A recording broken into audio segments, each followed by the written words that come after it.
that money goes directly to principal. And you don't even notice because, frankly, the money is going out every other week anyway. Of course, right? Right? And so at that point, like, you actually saved a ton of money just by doing that, right? Because then it pays off more quickly. And there's, in some cases, like a $500,000 mortgage. You paid off your mortgage like 2.5 years earlier just by doing that. That's a pretty substantial hop down there, right? Absolutely. Yeah.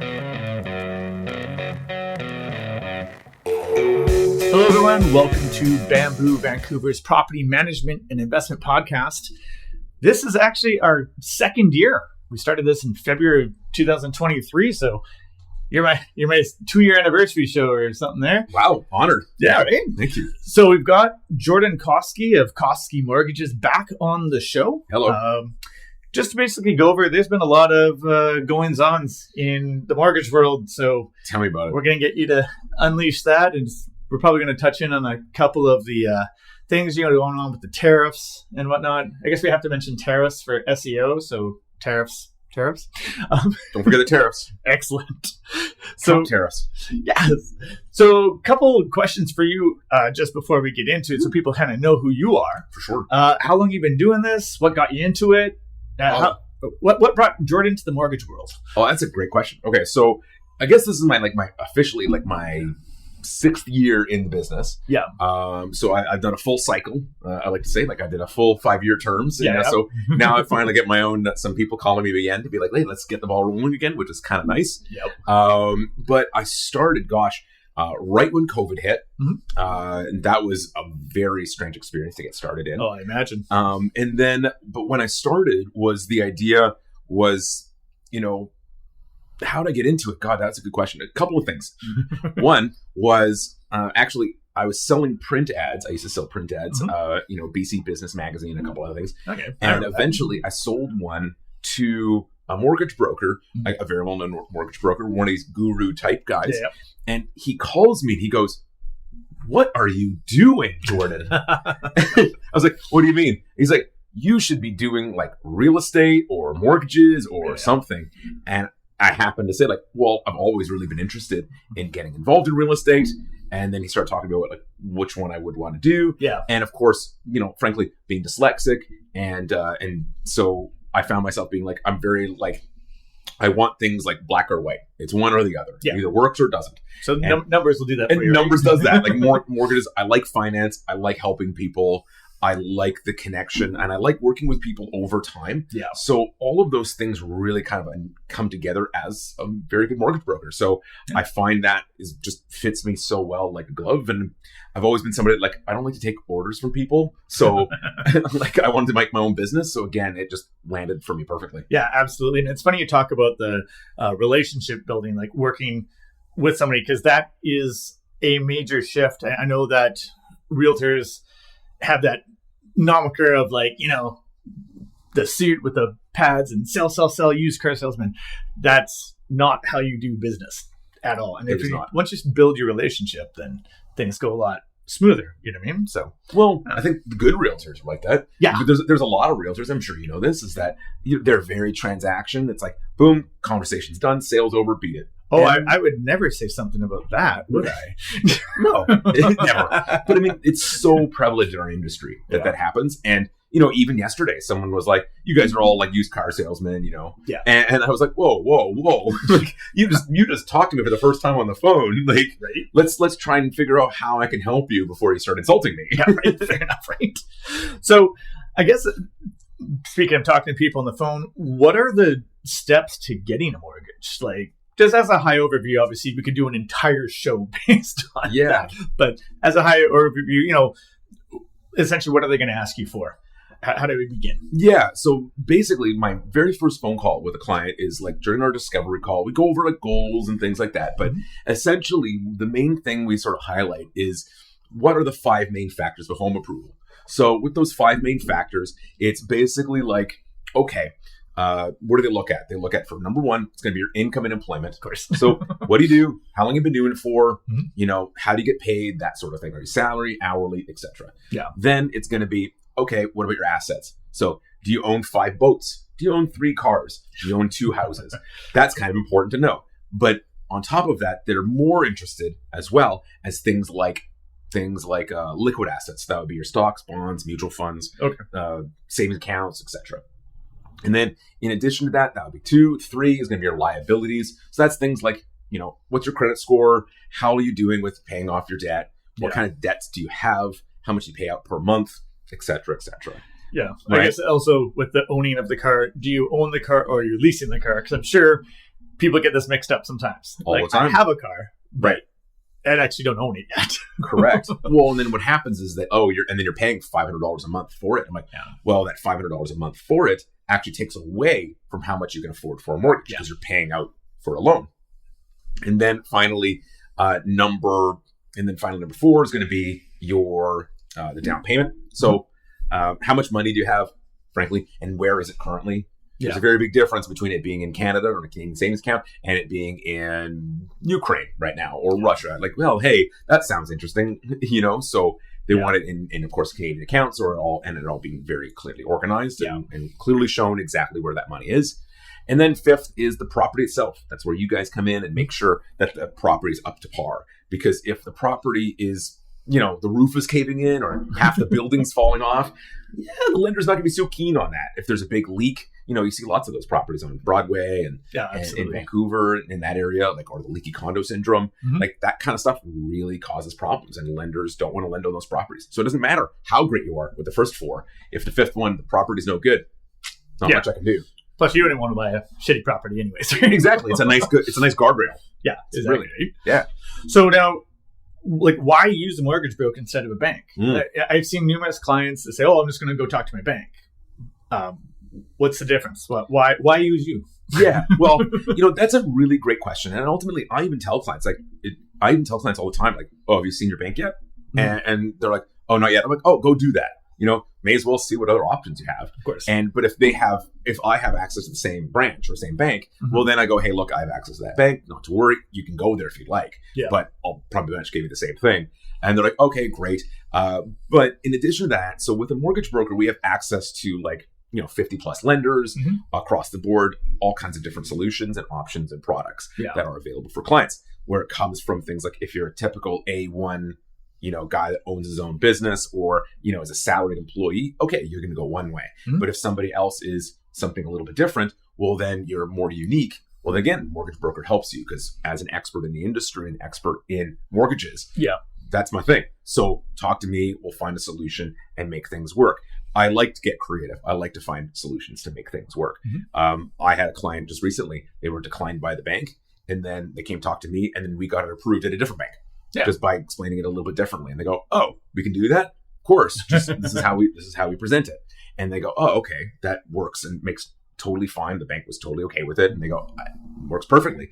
So it's about that. And then in addition to that, outside of just the transaction, you got a mortgage broker for 30 years, or at least the good ones, right? We talked about relationship building. I call my clients after 6 months. Hey, did everything go through okay? Even after the first month, hey, did the first payment go okay? Yeah. How's it after a year? Let's go through an annual review of your mortgage. Are you paying off your mortgage correctly? Do you have any questions? Do you want to know a little bit about, what other goals do you have? Have you thought about doing, is there a refinance coming along the line?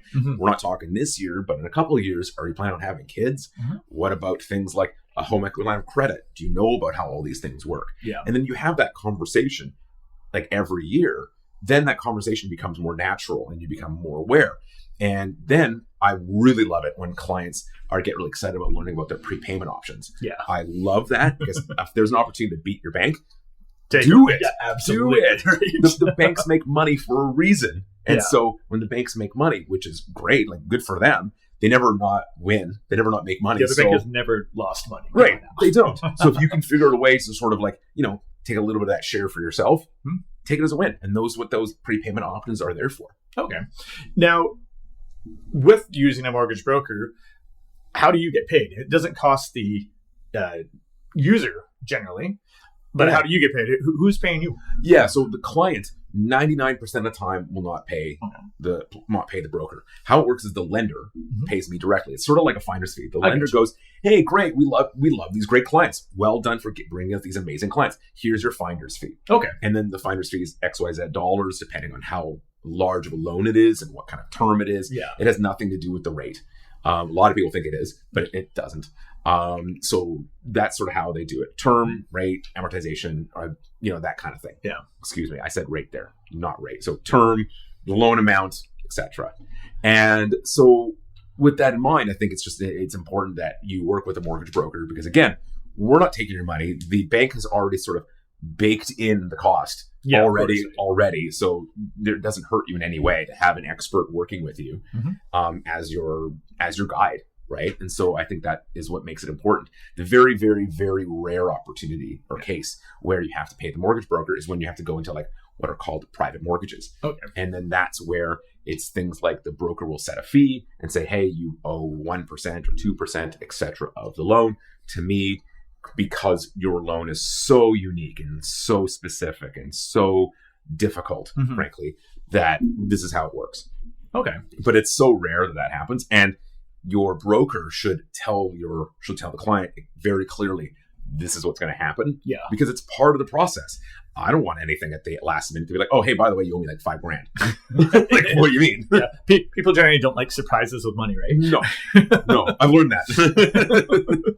Yeah, it's funny actually, because I was going to ask you, like, what is that 1%? When does that come up, right? So that's good doing, Jordan. Thank you. Right. Anticipating people's needs is key for being a mortgage broker. Ching. No, right. So there have been some rule changes lately, like the extended to 30 years. You can put less down on up to 1.5. Can you explain both of these rule changes? Just because people have been changing. I mean, even as you said, refinancing is coming up. There's new rules now. So.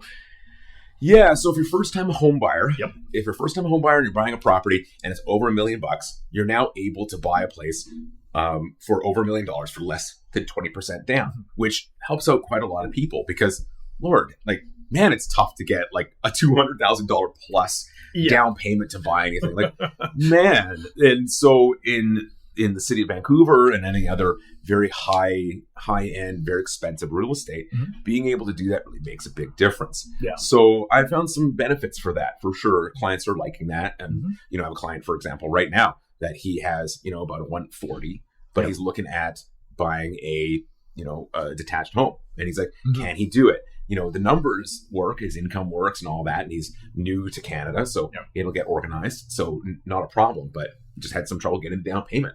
So good for him that he's now able to do that. So it works.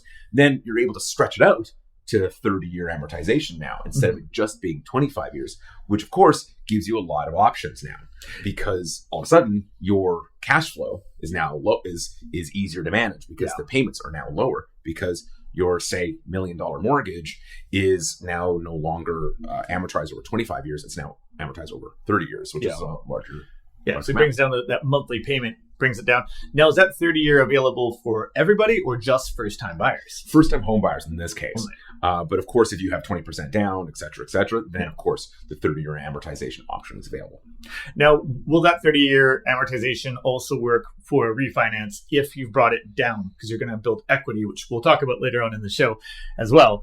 But will that work out? So if you're refinancing having to get your mortgage, your 5-year term is up, are you able to extend to 30 as well? Are you able to refinance it back out to 30? Yeah. So it depends, right? So it really kind of goes with what kind of equity you have and everything like that. Could you just do it? Well, no, they're going to want to do like a check on the appraisal. They're going to want to make sure your house is worth what they say it's worth, et cetera, et cetera. And can you do it? Like, there's nothing wrong with it, but it's going to be like go through the hoops to make sure that you can, to confirm that you can. I don't want to say just carte blanche that you can, but very good likelihood that you'll be able to do the process. I've had many clients that did 25-year amortizations, insured mortgages, and then all of a sudden they were like, "Hey, our property's worth, way more now. So let's stretch it back out to 30 years, bring our cash flow to make it a little bit easier for us, and then we pay it out a little bit easier now, and it makes the whole scenario much more comfortable for them." Yeah, just because I have a client who they have a unit that they purchased at $500,000 and now it's worth roughly around $750,000. So that $250,000 in equity, right? So that's kind of wondering, would they be able to extend you because it's a rental property? So obviously lowering that down, cash flow, all good in the hood, right? Absolutely. Yeah, cash flow is king when you're doing an investment property. So yes, so exactly that would be one of those scenarios where somebody would be keen on looking at can they stretch it back out to 30-year amortization? They just have to go through the hoops. It's going to be an appraisal application and send me your income documents and we'll see. Yeah. But it's very good likelihood. We do it all the time. Yeah. Now, you actually touched in earlier about how to sort of take away from the bank a little bit. What are some of the ways of doing that? Bubble payment, I guess, and stuff like that. And is there a blanket statement for bubble payments, or different products offer different rules, or what's the score on saving that money on the interest and getting at your principal there? Yeah, that's a great question. And I love this. This is like one of my favorite things. One of the biggest reasons why I got into the industry was to help people with this kind of stuff. And so lump sum payments, or bubble payments, you like to call them, or balloon payments, other people like to call them. Essentially, how it works is some lenders offer slightly different variations on the same sort of product. So some of them are like, hey, you can do 25% on the anniversary date of the mortgage. And you're like, well, that's good. 25% is nice. I like that. But odds are, how easy is that going to be to do? Yeah. So, but you can only make one-time payment once, only on that date. Mm-hmm. Well, why do they do that? Well, they're able to collect interest from you all year, and then the compounding interest consistently. They make quite a lot of money off you in that case. Yeah. But other lenders will go, okay, well, we may not be able to go to 25%, but we'll go to 20% or 15%. But you can make the payment multiple times throughout the year. Okay. So it'd be like, okay, well, 15% is going to be, say, $150,000. Mm-hmm. Okay, well, you can do, $10,000 here, $500 here, there, and then maybe, $20,000 later, and then $12, whatever you want. And then you can do that all the way throughout the year. And each time you do that, it goes directly to principal, which means it brings down the size of your mortgage, which makes compounding interest better. And then therefore you're saving money overall. Yeah. Okay. Which makes it's a better product, in my opinion. In that case. Basically, if you have a little extra scratch that you can save on, maybe consider hitting your mortgage at least one extra payment a year, something like that would be substantial. Well, I'm a big believer in that. I'm a big believer in, you do things like your prepayment options, like changing your monthly payments. You can change your monthly payments to bi-weekly payments. And then bi-weekly payments are, I do this, I make fun of this and have fun with this with a lot of clients. I'm like, okay, there are 52 weeks in a year. There's 52 divided by 2 is 26 payments. And then 26 divided by 2 is 13. That means there's 13 months worth of payments. That extra month, because of course there's 12 months, one extra month, that money goes directly to principal. And you don't even notice, because frankly, the money is going out every other week anyway. Of course, right? Right. And so at that point, like, you actually saved a ton of money just by doing that, right? Because then it pays off more quickly. And there's in some cases like a $500,000 mortgage. You paid off your mortgage like 2.5 years earlier just by doing that. That's a pretty substantial hop down there, right? Absolutely. Yeah, and it's funny that you say about it automatically coming out, because that's one of the teachings from a book called The Automatic Millionaire. Sure. And the same sort of thing that they say, like, to pay yourself first, so take that off the top, and the money that you have never seen, you don't notice it, it's all of a sudden just building. So it's one way to get ahead is to make sure that it automatically come out so that you never see it, and that way you don't miss it. Right. You're not really like losing your money. It's just like the money wasn't there. Yeah, exactly. Right? So yeah, it's a good method to do it automatically, especially with online payments. I mean, you can just set the number and forget about it, right? Absolutely. It's funny with that. I use that example with a lot of our owners that are paying their strata fees. Yep. Because when I'm asking them, we're taking the listing, how much are your strata fees? I have no idea. They just automatically come out. I'm like, that's what I'm talking about. Right. So you don't miss that. You just, you know it needs to be paid. It automatically comes out, and you don't really complain about it because you've never noticed it was there. You just know you have to pay it. Yeah. Right. This is gone. Same with gas. You pay for gas. Let's say I looked at the gas prices. I know I'm going to buy it. Why complain? Right. It's a shrug. Like, I'll be mad for a minute, and you're like, all right, well, I'm getting gas anyway. Right. It is what it is. So now, you did touch on cash flow before. Investing in Greater Vancouver can be really challenging to get cash flow. Well, yeah. Are you able to help people who are investing elsewhere?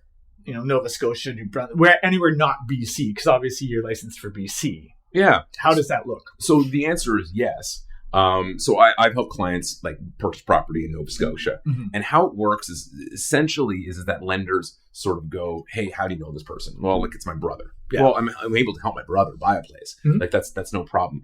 I don't have access necessarily to all the exact same credit unions and smaller time lenders that are over there. Yeah. But all the national brands, of course, we would. And then those lenders have like different sort of characteristics and priorities to make sure that you're doing it all correctly. And, and push comes to shove, every mortgage broker knows other mortgage brokers in other provinces. So what happens is that you say, you'll work with me directly, but, we're co-brokering it with another broker just to kind of get it done.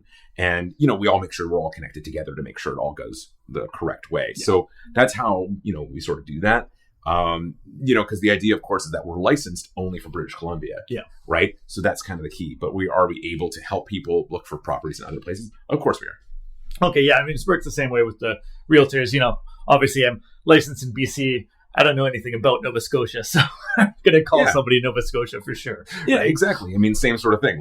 I don't know exactly what every offer is. Yeah. So I would rather the client have the best possible product and best possible rate and best possible, everything for themselves. So we make sure that we get done the correct way possible with in a co-broker situation usually. Okay. Now you're talking about the products. We talked about a variable rate and a fixed rate. Sure. Obviously, standard fixed rate is there. Variable would vary, hence the name, I guess, right? Sure. Are there different qualifications for both, though? Because they have two different numbers, right? Right. In a way, yeah. So, they both are subject to the stress test, right? So in that situation, so if the variable rate has a higher rate or a lower rate based on the stress test is either, the qualifying rate or it's the contract rate plus 2%. Yeah. Right. Whichever's greater. So right now you're seeing everything being like the contract rate plus 2%. Yeah. So if the variable rate has a higher rate or a lower rate, then it depends accordingly. Okay. So that's essentially how that would work. But to qualify, the income and all those things all still need to line up correctly. Okay. Now there were scenarios, of course, when the COVID-19 was going crazy and all the rates were low and then when skyrocketed and all of that. When that happened, there were a lot of people that kind of got caught because they needed to qualify for their home. Yeah. Because many of them bought them, of course, subject free, and it was all that. Yeah. So madness back then. Right. So what happened was we had a conversation being like, okay, so to qualify for your home, you need to do it as a variable rate mortgage, because then you can qualify, right? The numbers work because fixed rates were higher at the time. But then they can switch from a variable rate to a fixed rate when they're ready and if they want to. Okay. Just so the client knows that, but they can qualify with it at the variable. And that's just sort of how the system sort of works. Yeah, okay. And that being said, you can only lock in from variable to fixed. You can't go back the other way, right? No, that's kind of the point. And then the other thing, just kind of quickly, is the variable rate. There's actually two kinds of variables, right? Yeah. Right. So there's the variable that is like when the Bank of Canada changes the rate, does the rate change as well? The answer is yes. Your payments will change, right? Like your monthly payments, will go up or down depending on what the Bank of Canada rate is, what your variable rate is, etc. However, there's an adjustable rate mortgage that's a little bit different. So those are the two different kinds. There's variable and adjustable. And then the other side is that what happened is the payment stays fixed, but interest versus principal changes directly. Okay. Now those ones are also referred to as a trigger one. There's a certain level. Is that how that works? So you hit what's called a trigger point, which is extremely rare. But of course that got hit because COVID-19 was bananas. Yeah. And everything went haywire. Like literally I would call banks and be like, hey, when was the last time a trigger rate was like hit? They're like, I don't know, 25 years ago. So like, what are the odds? But lo and behold, things went nuts. And but what happens is that in those kinds of scenarios, if you're no longer paying your monthly payments are no longer covering even the interest. Yeah. Well, now you're getting into trouble, and then all of a sudden you can end up being upside down. And then by the time you get upside down, which is like, you're beyond 80% loan to value, the lender will go, hey, we need to get this right back in line. You are forced now to pay XYZ dollars to get yourself back in line. And that can be a challenge. I always recommend to people in those situations when that was going on, I called my clients to be like, hey, do you understand what's going on right now? Yeah. Does this all make sense? How are you feeling? What do you guys want to do? And many people chose to stick with it and kind of go through that. And then, but if they hit the trigger rate, then they'll be forced to change. But I always advised, hey, this is now a good time because you're saving money, because of course your monthly payments would have gone up, but you're saving that money. I recommend you hang on to some of that and start making some lump sum payments in those situations. Okay, get that knocked down. To get it knocked down, because now you're able to pay down the principal directly instead of being forced to pay some towards interest and some towards principal. Okay, that's a good tip for, again, getting that mortgage down, paying the bank less interest so that you get more, right? Yeah, I mean, you get kind of the best of both worlds. You're not forced to make your monthly payments go up, so you keep your cash flow okay. Yeah. But when you start getting that, that Christmas money or that bonus or whichever it is, use that money, pay down your mortgage, and then you kind of withstand the trigger rate. You kind of push it back a little bit and avoid it a little bit better. Okay.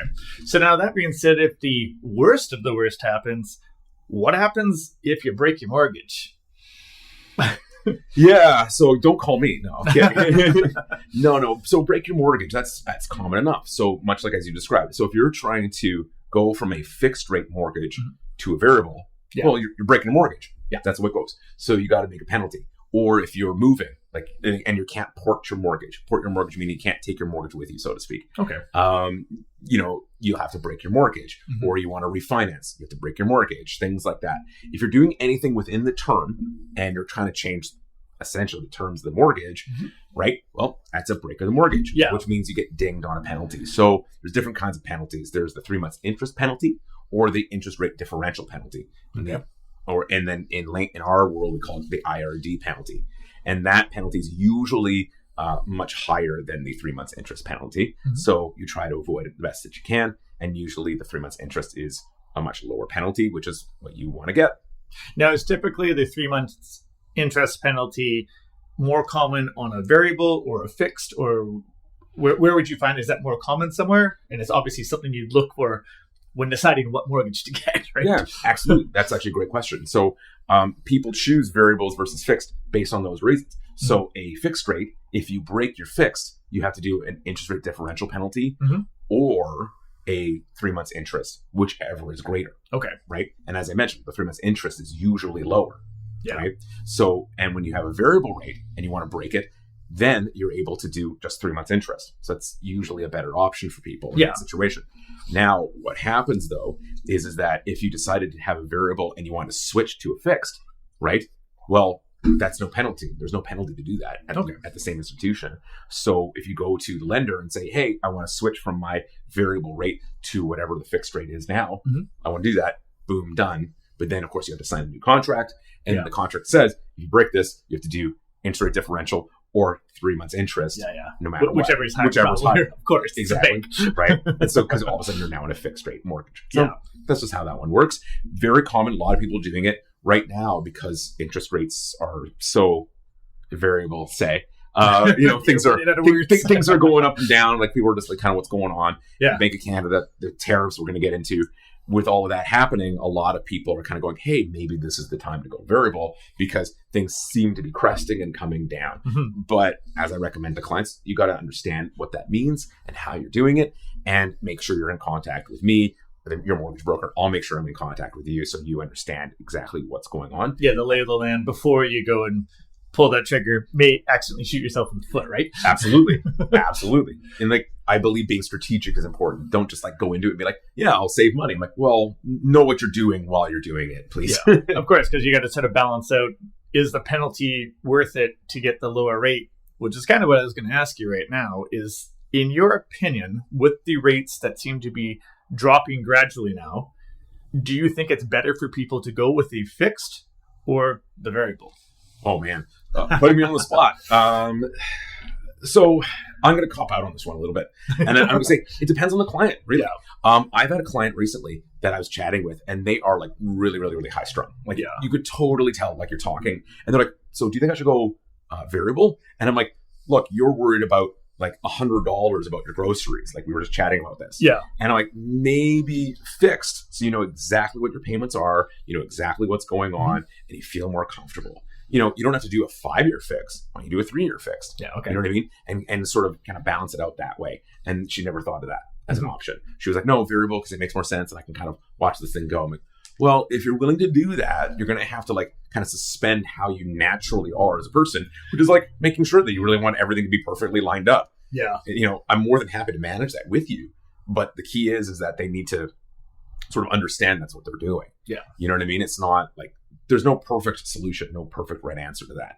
At the same time, if you're someone that's more risk comfortable, well, yeah, variable makes sense right now because frankly, you can see sort of across the board that, and all the economists are saying that rates likely will be coming down. Yeah. At the same time, during COVID-19, they were saying, hey, rates are going to stay low for a long time. Well, we all know how that worked out for everybody. Yeah, right? Right. So we do have a lot of landlords, obviously, that follow our show since we're a show about property management and real estate. What do you suggest is better for a landlord? Do you suggest going with a variable because they theoretically can sell the place if need be? Or do you suggest to go with a fixed because that way, as you mentioned, it's a static payment. It's not changing for 3, 5, whatever your term is. Which do you think is better for a landlord? Ooh, good question. So I would say in this case, so I have a lot of clients that are investors, right? Yeah. So we have that conversation, right? Weird. And so we sort of have that conversation about how we're going to do that. And so, as we said, cash flow is king, right? Absolutely. So if you can get into, like, as we were talking about already, is that there's different kinds of variable rates, right? There's the variable rate, for example, which has the trigger, which means that your payment stays fixed, but the interest versus principal will change, right? So, well, frankly, if payments go up or down, frankly, you don't really care. You have the property, you're getting cash flow, you're able to pay it off. So just that might be the most viable solution for you as a person. Of course, it differs for each person, right? Of course. But in that situation, I usually am a believer in that one because your payment stays fixed. Look, if your amortization goes from, say, 28 years to 28 years and 6 months or 29 years, do you really care? Not really. Yeah. At least, generally not really. And if you're really worried about that, well, use that extra money that you gained and put it towards your mortgage and start paying things off more quickly as well. That is also an option. And then with the variable, and you clear it quickly because you're in trouble or whichever it is that is happening, or you decide that you want to move or you just don't want to hang on to that property or whichever it is, troublesome tenant, I don't know. You just decide to get rid of the property. Again, you're no longer under the gun of it being an interest rate differential penalty under the fixed. Yeah. So the variable rate in that scenario makes more sense. Okay. That's my opinion. So sort of a based on what's going on at the time or what your plans are for longer term, I guess, is really what it comes down to, right? Absolutely. It really depends. And, that's my thought on just basically very on a broad based scale. But every client is different. Every scenario is different. And it's best to really understand what you're doing. And that's what's key. Again, working with a mortgage broker will walk you through this process, or they should walk you through this process and let you understand exactly what you're doing. I tell my clients all the time, if you have a question, call me, text me, email me anytime. Yeah, if you have what you're for, right? Right? if you have a question again later, that's the same question from before. Call me, text me, email me. Yeah. It's your money. You need to understand what you're doing with your money. Yeah. This is yours. This is very clear. Make it so you're as comfortable can be. And that's what I'm here for. You can't call the bank at 8:00 at night. Call me. I'll talk to you. No problem. We'll chat it out and kind of organize it. And then, and then we'll talk again at 9 a.m. if you want to talk about it again. That's fine. I totally get it. And we'll organize it that way. And I think that having somebody that's in your corner the whole time is huge. Yeah. Except don't call around 8 because if the Canucks are playing, you probably won't get back to them for a few hours, right? Well, it really depends on how they're playing. Lately you'll answer no matter what. Right. You did talk about porting your mortgage. Yeah. And that. So what if someone's buying a place that's either worth more or less and they need to port their mortgage? I know they can mix the pricing and all that. How does that work? What's the formula there? Right. Great question. So there's different lenders have different policies on how the port works. Okay. So some of them will let you port your mortgage and almost do a tier 1 and tier 2 sort of policy. It's not two different mortgages, not two different charges. Yeah. But it's on the same mortgage, but they'll go, okay, you have tier 1. The first one is say $300,000, but then your second one is $500,000.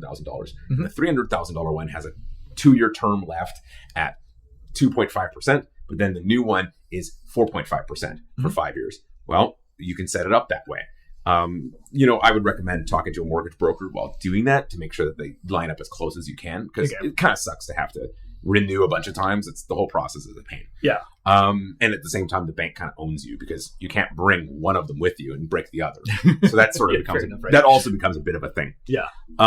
So with that in mind, though, you have that, and then you have another one that they'll actually sort of blend it all together. Okay. Right. So then they'll go, okay, you need your $300,000 one at 2.5%, but then you have a $500,000 one at 4.5. They go, well, we'll blend that together, and then all of a sudden now you have $800,000 at X%. Okay. Right. Yeah, and then so they sort of like balance it out when lower higher sort of correct average it, give or take. They average it out based on like multiple things, which is like the rate, the term, the amount of new money, things like that, and they sort of make it all work. So if there's it's like a lot of people like to go, well, I'm coming from this 1.8% with $100,000 and I'm buying a place that has a $900,000 mortgage at 4%. Well, then therefore it should be, 1.8 and 4 and blend together. I'll get this number. Okay. And I'm like, no, that's not the answer. How it works is they'll look at it. So they'll weight more heavily on the new money, which is far larger with the rate. And then they're going to go, you're probably going to end up closer to the higher one than the lower one. It doesn't quite split in half.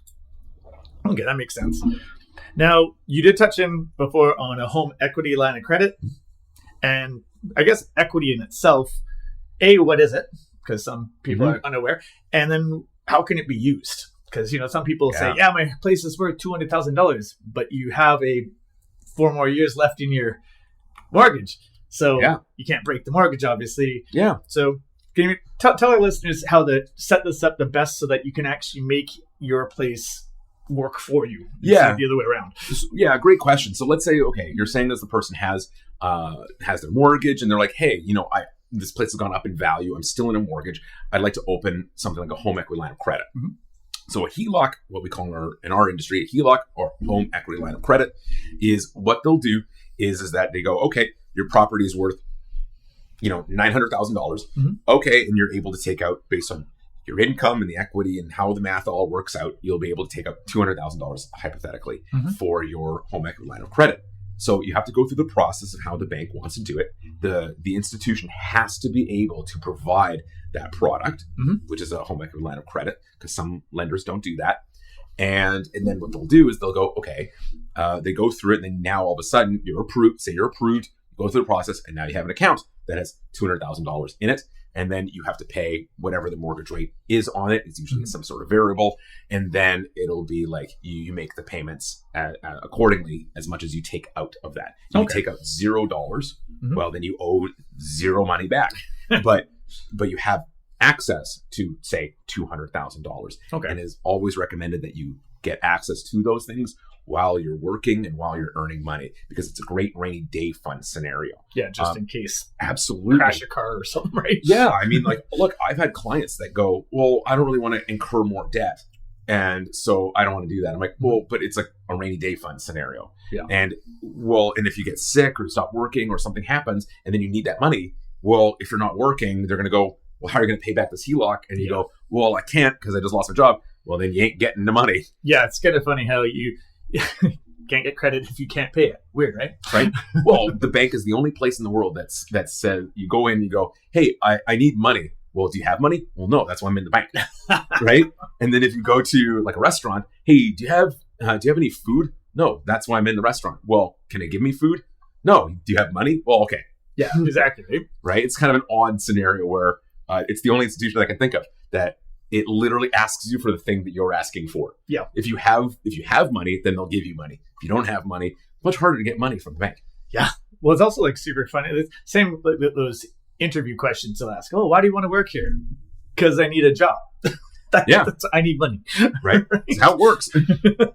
So with the HELOC or home equity line of credit, is there a cost associated with getting that? Like, will that put you into a higher interest rate on that mortgage usually?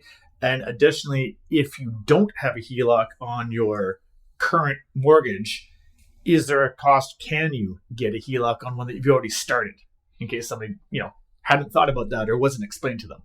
Right. So what you're saying is, just to confirm your question to make sure, is that if somebody has a mortgage already, can they get a HELOC on it? Yes. And so, the answer is you can open a HELOC, of course. If the institution is provides that as a product, provides that as an option. You can open it later. No problem, because if you don't have equity, then what are you opening? There's no point. What are you doing? That's not a thing. Yeah. So, so there's that. Now, do they go through the process the same way? They see the appraisal, they see how much it's worth, and then they go, okay, can you afford it? Here's your income. Okay, then great. Here, based off our results, you get a home equity line of credit based on all of these things. It's $120,000. Great. Okay. Right. And what was the second part? What was the other part of that question, if you don't mind me asking? Oh, you already answered it about whether you can get one if you've already started your mortgage. Oh, and the other one was as well, is there a cost, like if you're getting a mortgage that has a HELOC on it, because now you can incur more debt, will you end up with a higher rate, or will it stick around what you're already paying? Well, so it's two different products. So one is a mortgage, one is a HELOC. Okay. So, maybe a lender might look at it and go, oh, you're doing both. Mm-hmm. All right, we might give you a bit of a break. Maybe. But, other scenarios, it's just going to be like, no, they're two different products. So you have a mortgage and you have a HELOC. Simple as that. Okay.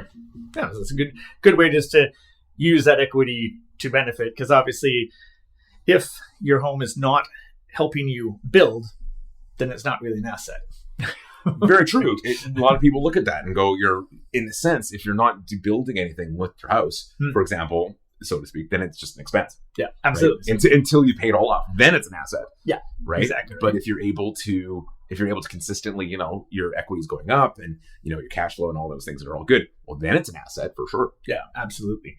So just when people are starting to get their mortgages, a couple simple, I guess, FAQ questions. Sure. Roughly pricing at our current rates, what would $100,000 in mortgage be monthly, give or take, rough and dirty? Right. I mean, obviously, we don't need it down to the penny here. Yeah.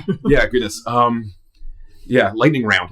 So, essentially, I'll look at it and go, okay, let's pretend, average rates right now, let's say 4.5%, roughly on a 30-year amortization. Okay. And then it's $100,000. You're probably looking at $500. Around $500 per 100. So basically, if you're carrying $400,000 in mortgage, 500 times 4, $2,000. Right. I got you there. And then with that, when you obviously go get a pre-approval, which you guys can hold the same rate for a maximum of 3 months, right? 90 to 120 days. Okay. When you're doing that, what are some pitfalls that people do after that? Like, is there anything that they absolutely should not do after they get their pre-approval? What are a couple of the ones that keep you up at night? I'm having flashbacks right now. Oh no. Actually, I wrote a book for, and I did it with realtors, and it was a funny memes. And one of them ended up being after your pre-approval, and then all of a sudden you drive up with your new BMW, and I'm like, wait, what? What did you do? And they're like, well, I got a new BMW. I financed it. I'm like, that just changed everything. You just changed everything. You know what I mean? So it's pretty crazy when people do that. If you're financing something or you're getting even a new credit card, stuff like that, it can make some effects. So I usually say, hey, when you're getting a home, just leave everything as is. When it's all done, then you can start looking at maybe, looking at financing a car or whichever. You do you at that point. But the reality is that if you start changing the numbers based off your pre-approval, the pre-approval isn't fully done. There's no 100% guarantee. Yeah. It's basically saying, here's a snapshot of exactly where you are right now.